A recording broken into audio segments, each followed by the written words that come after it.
Muşu faaliyet ditkan gapga yaman ölçülüp kettim. Anlasam muşu tordaşının bek höylap gitipti. Faaliyet kıldıkta bizim on çepimizde popülistik hemmenla faaliyet kılavatkan noçulu olsanlar muşu ustanday kanlamına. Muşu hazır kilovatkan mına. Muşu devlet bayramına tebrikleş bunu asıl olanmakıma. Ma ağinem hakik uvalvalde faaliyet kıttı mına. Güç şendip kanla kanda faaliyet kıldık arkadaş. Bizim ma 120'lik mağda benga cansacı traktör kumbayın uçkan ma diyen bana 250'lik öyle diyen bana hazır 550'lik öyle faaliyet kıldık. Konusu versin bu to.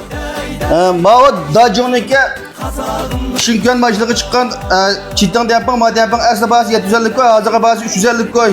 Ma o korlar şendey mecbur çıkan de yapan bana asla bazı 350'lik koy. Bununki bazı palet bazı 169 koy. Ma o xellanda Xangen rez mecbur çıkan de yapan bana asla bazı 380 koy, hazır bazı 179 koy. Ma diyen bana 40 başlık diyen bana bu diyen bana ki çüş tipi Kia şendey Nissan Honda tıkımacılığı böyle çünkü bunu hazır bazı 139 koy.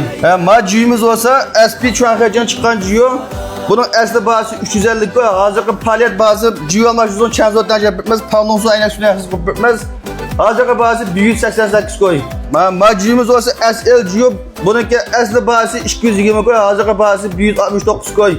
Pavlonsu ayna şuna yapılmaz. Kombayindeki arkadaşlar kanuncu lazım olan yaşamını çıkıyor sattan kanun 120 koydu bunlar çok bademi tuttuk hazır.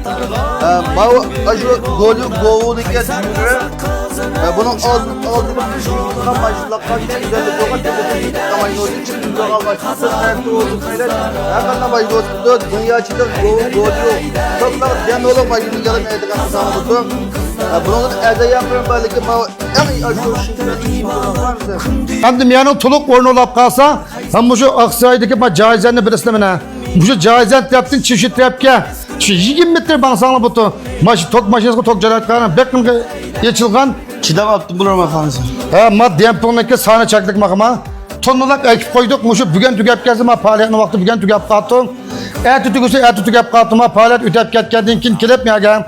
Maytumda tanlık sağsanla. Kapı olmasan otum. Şuna Allah'ın telefon numaramı diyor lan. 139 99 43 40 81. 139 99 43 40 81. Muşu numarayla alakalaşıp tapan baykasanla ündüdarga cevap mesaj sosanla butun. Bizi katlık aldırıp kenla. Ma kışkip kağılı koptu. Muşu fırsattan faydalanıp silama diyen panla anlaştırıp, civillerle anlaştırıp kelsanla butken. Vakt ne ayta kız aldıranla mısın?